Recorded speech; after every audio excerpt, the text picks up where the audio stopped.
Halo sahabat Santo Paulus, selamat bertemu kembali di channel Santo Paulus ini.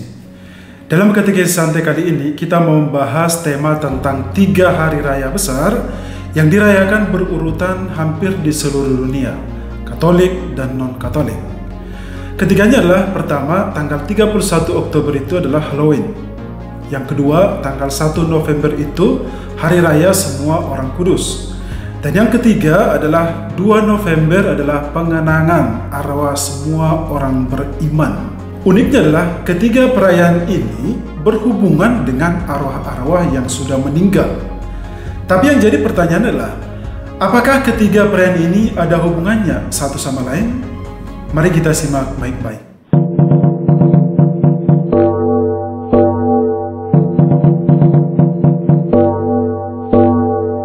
Pertama, Hari Raya Semua Orang Kudus. Hari Raya Semua Orang Kudus dalam bahasa Inggris disebut All Saints Day.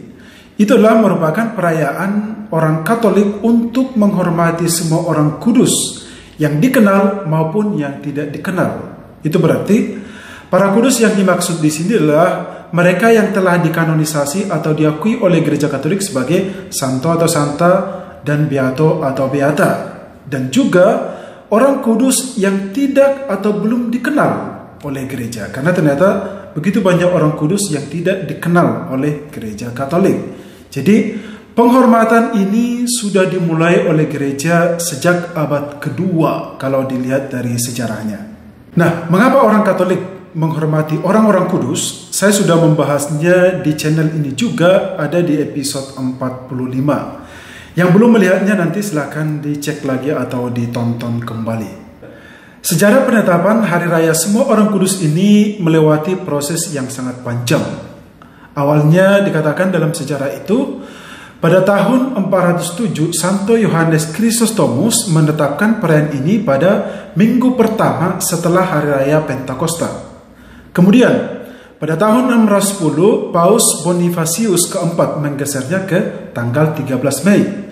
Lalu pada tahun 741, Paus Gregorius III menetapkan perayaan ini pada tanggal 1 November dan pertama kali dirayakan di Jerman. Dan akhirnya, Paus Gregorius keempat menetapkan 1 November sebagai hari raya tetap atau hari raya wajib pada tahun 835 hingga pada saat ini. Mengapa perayaan ini dipindahkan akhirnya ke tanggal 1 November?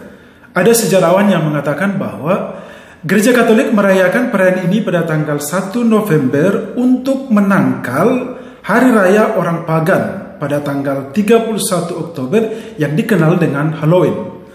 Apakah itu benar? Coba kita cek dulu, soalnya agak ribet juga karena ternyata ada orang yang mengatakan bahwa Halloween dan Hari Raya Semua Orang Kudus itu ada hubungannya, sementara yang lain-lain mengatakan tidak ada. Jadi mari kita cek dulu kebenaran atau sejarah dari Hari Raya Halloween.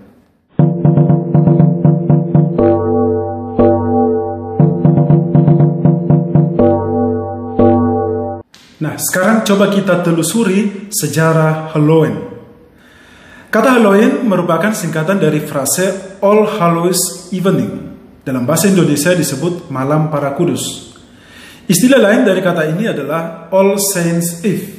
Perayaan ini dilakukan setiap malam pada tanggal 31 Oktober setiap tahun. Sejarah mengatakan bahwa Halloween adalah tradisi Celtic kuno atau suku Celtic yang dikenal dengan nama Festival Samhain. Festival Samhain ini disebut juga Festival Akhir Musim Panas. Samhain dijadikan sebagai waktu untuk berkomunikasi dengan orang mati. Itulah yang mereka rayakan pada festival itu. Nah, pertanyaan yang menarik adalah, mengapa perayaan ini mereka rayakan pada tanggal 31 Oktober? Karena di Eropa itu, awal November adalah akhir dari musim panas dan musim panen, serta awal dari musim dingin yang gelap dan dingin. Masa ini sering juga dikaitkan dengan kematian manusia karena banyak orang mati di musim dingin. Jadi, orang Celtic percaya bahwa pada malam sebelum tahun baru itu, batas antara orang mati dengan orang yang hidup itu menjadi kabur.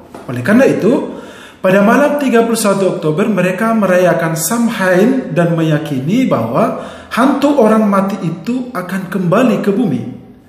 Selain menyebabkan masalah dan merusak tanaman, orang Celtic juga berpikir bahwa kehadiran roh-roh itu akan mempermudah para pendeta Celtic untuk berbuat prediksi tentang masa depan. Untuk memperingati peristiwa ini, para pendeta Celtic membuat api unggun besar sebagai tempat di mana orang-orang bisa berkumpul untuk membakar tanaman dan hewan sebagai pengorbanan mereka bagi para dewa Celtic. Api unggun itu juga dipercaya mampu melindungi mereka selama musim dingin yang akan datang. Selama perayaan itu, mereka mengenakan kostum yang bisa dikatakan kostum agak seram, biasanya terdiri atas kepala dan juga kulit binatang. Inilah secara singkat dari perayaan Halloween, yang dulunya adalah perayaan sakral bagi kaum pagan, tetapi sekarang ini bisa dikatakan menjadi perayaan lucu-lucuan atau fun. Dan perayaan ini tidak ada hubungannya sama sekali dengan hari raya semua orang kudus dalam gereja Katolik yang dirayakan pada tanggal 1 November setiap tahunnya.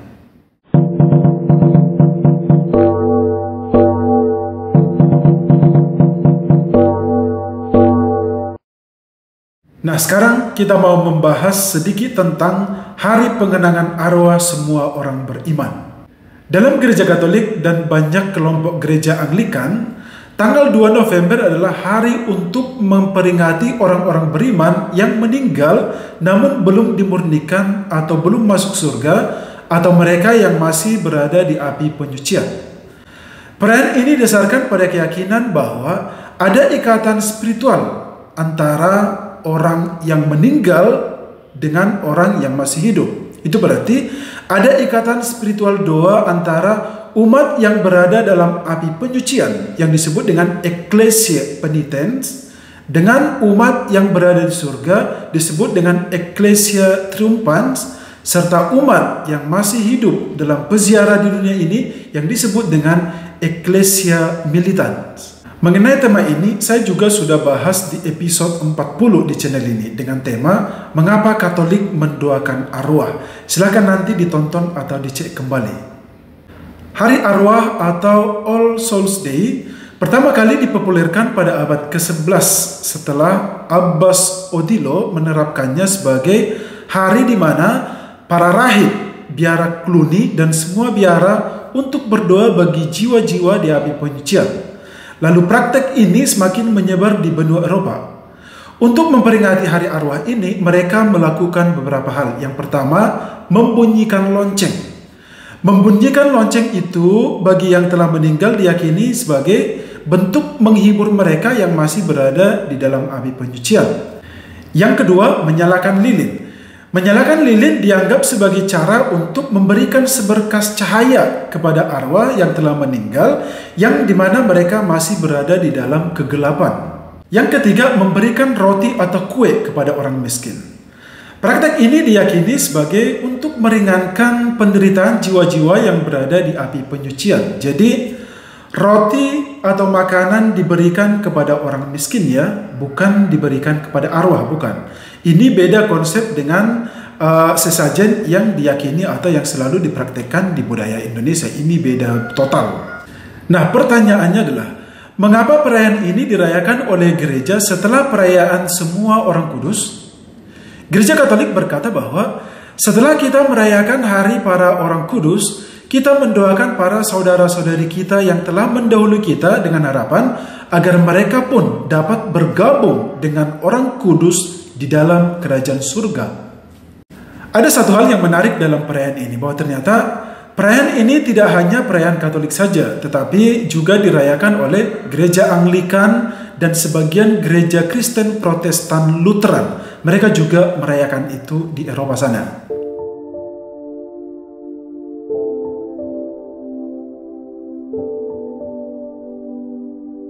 Kesimpulannya adalah, ada persamaan antara perayaan Halloween dan Hari Raya Semua Orang Kudus dan juga pengenangan arwah semua orang beriman, yaitu perayaan ini berhubungan dengan perayaan atau penghormatan kepada arwah-arwah.